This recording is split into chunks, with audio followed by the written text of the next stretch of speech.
A lone, mournful harmonica note hangs in the still cold air. The sound is raw, ancient, like the desert wind itself. The Arizona Territory January of '82 was a land gone to bone. The wind blew from the north, a ghost with an ice-cold breath, and the few pines stood like twisted skeletons, their limbs brittle and bare. There was no life, just the white-crusted silence of a world held fast by winter's unforgiving fist. A shadow moved through it all, a woman named Dolores. Her feet were bare and bled, leaving a ragged trail of crimson blossoms in the untouched snow. Her dress, thin cotton meant for the blistering sun, hung in tatters. The fabric at her chest was split, a jagged wound that exposed the swell of her curves, once a source of quiet pride, now a burden in a land of hungry eyes. She didn't bother to cover herself. The shivering was a rhythmic drumbeat, a fragile sign that the life within her had not yet surrendered. For 3 days, she'd eaten nothing. The hunger had stopped being a sharp pain. It was a creeping fog heavy in her bones, making the world swim before her eyes. She'd knocked on doors, each one a gamble, each a quiet terror. The 6th door was no different. A bearded man answered, his eyes cold and empty as the winter sky. He looked at her, then at the blood on her feet, and shut the door without a word. Not with hatred, not with fury, just with a soul-crushing hollow indifference. She walked on until her body gave out. She fell to her knees in a snow-choked ditch, the voices in her head, returning like a choir of ancient sorrow. Her uncle's curse, her cousin's shame, the tribal elder's cold final judgment. You do not belong here anymore. Her crime, she'd spoken to a white trapper passing through the hills. He had offered her a blanket, and she had taken it. That was enough. They said she had disgraced their people. Maybe they were right, but did she have to die for it? She forced herself up, one agonizing inch at a time. The sun was dipping behind the jagged mountains. Darkness was coming, and that's when she saw it. A thread of smoke, thin and gray, rising from the heart of the forest. There, tucked away at the edge of the world, was a cabin. No fence, no shoveled path, just a small break in the snow where a man's boots had passed. She didn't think. She just followed the sign of life. Her knuckles scraped against the frozen wood of the door. The sound was a whisper. She knocked again, then rested her forehead against the frame, breathing shallow, desperate gasps. The door opened slow. He was taller than she expected, lean with a face that looked like it had been carved from the same hard stone as the mountains. Jack. His eyes, the color of a winter sky, were sunken but watchful. A slight limp was visible in the way he held his weight. His hand rested loosely on the doorframe, a coiled readiness that wasn't aggressive, just steady. Her jaw trembled. Please, she choked out the word, a rasping plea. Don't let me die out here. She swallowed the last shred of her pride, her voice barely above a whisper. I could be a good wife to you.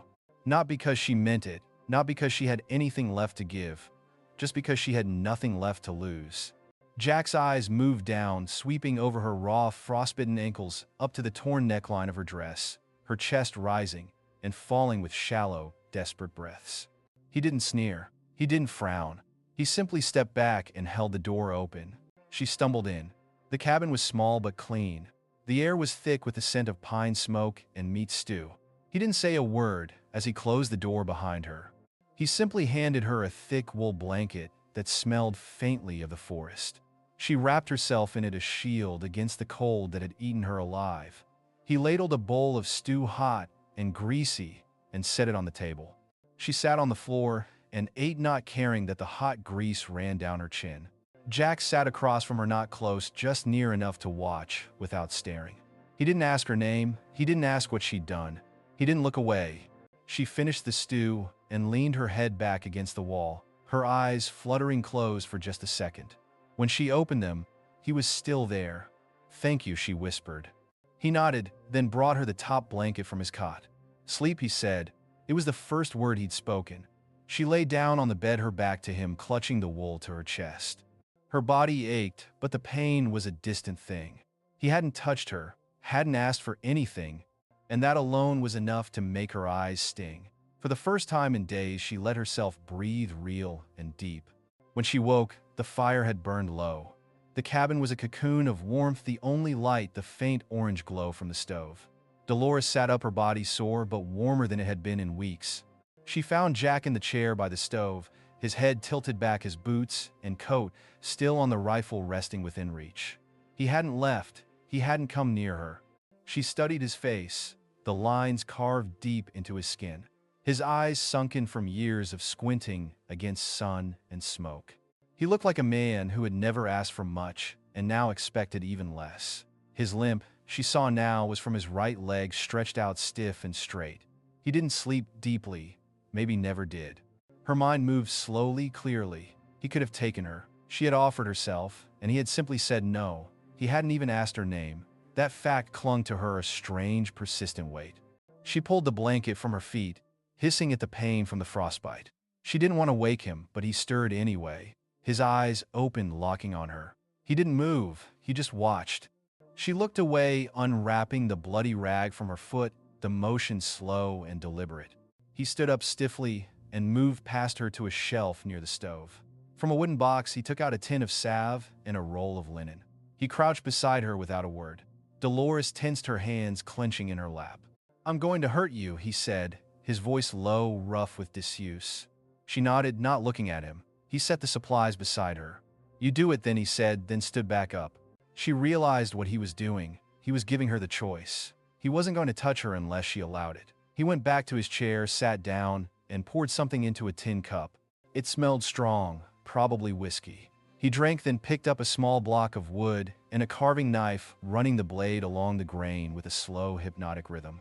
She took the salve and began to work it into her raw skin, wincing with each touch. He was carving a comb. She watched him, a strange calm settling in her chest. Not trust, not yet, but a feeling of profound, quiet relief. "You live here alone?" she asked, her voice rasping. He nodded once. "You got a name?" He paused. "Jack," he said. "Just Jack." She nodded. "Dolores." He didn't respond, but his eyes flickered to her for a half second. It was enough. She lay back on the cot, pulling the blanket tight. She didn't ask what he had done. She could guess. The limp, the rifle, the unblinking regard for pain. All signs of a man who had seen too much and didn't want to talk about it. But still the questions lingered. Why hadn't he turned her away like the others? What did he see in a half-frozen woman offering herself for a roof? Why did she feel safer here than she ever had with her own people? The fire popped. Jack didn't flinch. He ran the blade along the wood, shaping something small and curved. A comb. Dolores rolled onto her side, facing the wall. Her eyes began to sting with unshed tears. For the first time, the silence didn't feel like punishment. It felt like space. In the morning, she would offer to help. Tonight, she would rest. Outside, the wind howled, pressing against the door. But in the small cabin, a man who hadn't let anyone in for years sat carving something for the woman sleeping on his bed. They didn't speak, but something had begun. The morning arrived without ceremony, just a slow, pale light pushing through the frost-coated window. Dolores awoke to the quiet. The fire had died down to embers. Jack was gone. She went to the window, her chest tightening with the fear he had left her. She saw him just past the tree line, his limp obvious in the deep snow, a rabbit slung over his shoulder. He moved like a man who had grown used to working around pain. She knelt by the stove and fumbled with the flint striker, her hands shaking. It took longer than it should have, but the spark caught. When the fire came to life, she sat back, breathing hard. She had done that. By the time Jack returned, she had water boiling in the pot. He dropped the rabbit on the table, snow clinging to his coat and lashes. He glanced at her, then the fire, and gave a short, almost imperceptible nod. He began to skin the animal, his hands moving with quiet precision. "You hungry?" he asked, not looking up. She nodded. "Yes." He cooked the meat simply, no seasoning, just seared over the fire. The smell made her stomach growl loud enough to shame her. He handed her a chunk of rabbit, wrapped in a cloth, then sat across the room with his own. They ate in silence. It wasn't uncomfortable. Afterward, she washed the dishes in a wooden basin, her hands shaking in the cold water. He watched her, but not in the way men usually did. "You got anyone looking for you?" he asked finally. She turned, drying her hands. "Number family." "Not anymore." He nodded, didn't press. "They cast me out," she said. "I didn't do anything wrong. Just spoke to a trapper. He gave me cloth. My uncle said I was inviting trouble. The elders believed him." Jack's jaw worked once, but he stayed quiet. She looked at him. "Why'd you let me in?" He set his cup down, leaning back in his chair. Didn't see the point in letting you die, he said. Wasn't right. Most people wouldn't care. I'm not most people. That was it. Simple. Unpolished. Honest. She could live with that. Later he took her outside. The snow came to her knees, but she didn't complain. He showed her how to stack the woodpile, how to check the trap lines. He didn't hover. He explained, once watched her do it, then moved on. When she stumbled, he simply offered his hand, steady and quiet. She took it, pulled herself up, and let go just as quick. He didn't comment. The day settled into a rhythm. Do what you can. Take your time. Say little. By the time the sun began to lower, her cheeks were flushed, her breath visible, and her steps had more strength. She didn't collapse on the cot. She stayed standing, rolling her sleeves up, sweeping the floor with a broom she'd found. Jack returned a small sack of jerky in his hand. He glanced at the swept floor. He said nothing, but a corner of his mouth twitched, almost a smile. That night, she helped cook, slicing potatoes while he boiled the meat.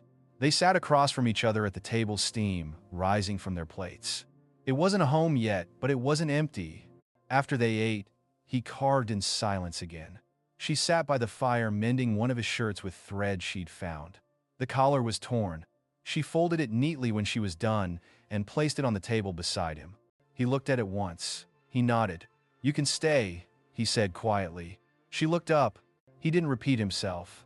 She nodded slowly, her heart thrumming. "Thank you," she said. He stood and banked the fire. She crawled into the cot. He took his place in the chair, same as before. But just before she drifted off, she spoke one more time. "You're not like the others." He didn't answer. But in the dark, she heard him shift in the chair. A small sound, as if the words had moved something in him. And outside, the wind didn't seem as loud anymore. The days that followed settled into a rhythm neither of them spoke about, but both respected. Each morning, Jack rose first, stoked the fire, and left to check the traps. Dolores would wake to the scent of smoke and snowmelt. She swept the floor, boiled water, and cleaned his tools. Sometimes she watched him from the window, his limp slowing him, but never stopping him. Other times she met him outside, wordless, joining him as he moved through the snow-covered woods.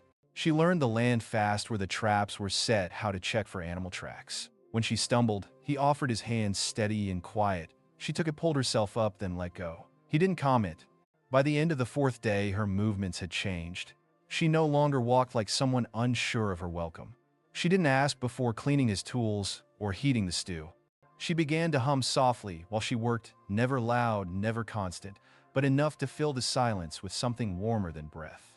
That night, as the wind blew colder and snow tapped at the window, Dolores sat beside the stove with a small bowl of hot broth.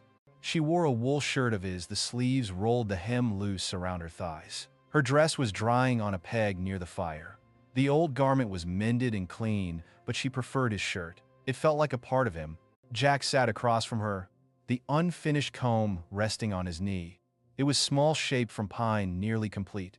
"Is it for me?" she asked, her eyes flicking to it. He looked up. "Yes." She paused. Why he didn't answer right away. He just handed it to her. "Your hair is always in your eyes," he said. She took the comb, turning it in her fingers. It was simple, but the edges were smooth with care. It had taken him hours. More than a tool, it was a gesture. She set the bowl down and combed slowly through the knots in her long dark hair, wincing as the strands pulled. Jack watched for a moment, then looked away. When she finished, she leaned forward, her arms resting on her knees. The shirt slipped at the collar, revealing the curve of her shoulder and the top of her chest. She didn't fix it. "You lost someone?" she asked softly. "My wife." "How long ago?" "5 winters." Dolores nodded, her voice a quiet ache. "I lost people too. Not by death, but it feels the same." He looked at her now, not just glanced, but looked, saw the weight in her words. How her fingers curled into the fabric of the shirt she wore, holding it like a shield. He didn't ask for names or stories. He respected her silence like she'd respected his. She looked at him again. "Do you miss her?" He didn't blink. "Every day." Dolores' throat tightened. She lowered her eyes. "I'm not trying to take her place," she said. "I know." There was a long pause. She spoke again. "But I don't want to leave either." "You don't have to." Something shifted then.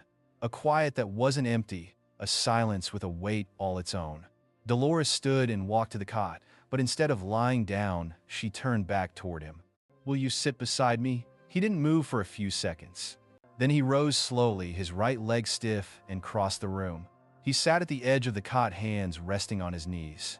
She sat beside him, not touching, just close enough to feel the warmth of his body. Her voice was low.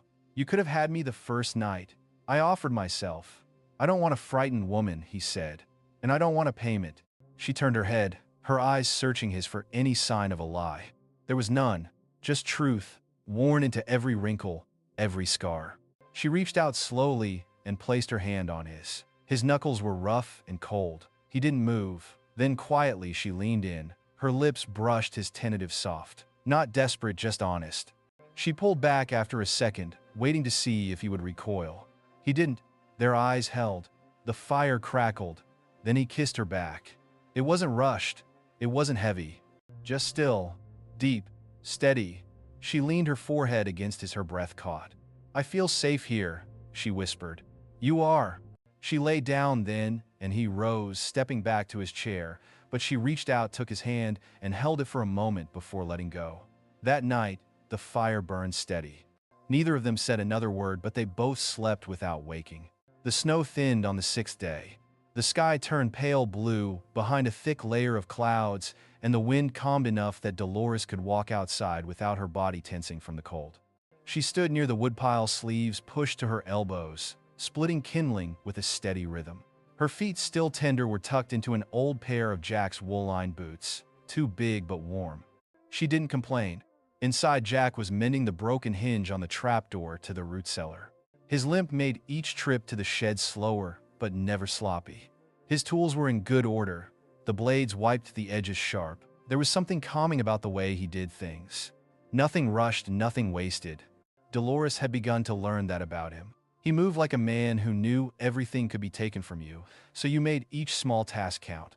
That afternoon, they worked side by side in the clearing. She helped stack traps. He showed her how to identify different paw prints in the snow. "Fox will eat through sinew line if you don't double it," he said, pointing at a snare. Dolores nodded. "I'll redo it."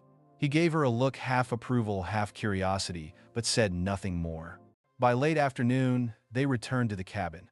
She set the kettle to boil, preparing to soak their sore hands in warm water. Her legs ached, her arms too, but she welcomed it. This was the first time in weeks her body had worked for something that gave her peace, not pain. Just as the light dimmed, the sound of hooves broke the still air. Dolores froze. Jack, who had been hanging the rabbits they'd caught on a hook near the door, stopped mid-motion. He turned his head slightly and listened. The hooves grew louder, 2 horses, maybe 3, moving slow but steady. He stepped to the door, pulling his rifle from its place on the wall. "Inside," he said quietly. She obeyed, stepping back toward the stove. A moment later, the knock came, not a polite one, but hard and assertive. Jack opened the door, just enough to see out. 3 men sat on horseback, one dismounted. "Evening," the man said. He wore a brown coat and a red scarf. "We're with the Salt Creek Watch Party. Sheriff sending folks out to check for squatters. Got word someone saw smoke out here." Jack didn't move. "Ain't squatting. This land's mine. Built the place myself 10 years back." The man squinted. "You Ridge I am." The man seemed to consider. "Heard about you. Quiet type, keeps to himself. That's the plan." The man stepped closer. "Someone said they saw a woman here. Native." Dolores stood behind the wall, her breath tight. Jack didn't flinch. "I live alone." The man didn't buy it. "Thing is, Ridge, there's been trouble in town. A farmhand got jumped 2 weeks ago. Some folks think it was one of those Apache girls drifting down from the hills. Desperate ones." "I haven't seen anyone," Jack said flatly. The man scanned the edge of the cabin. Jack kept the rifle angled downward but ready. After a pause, the man stepped back. "Well, if you do see anything unusual,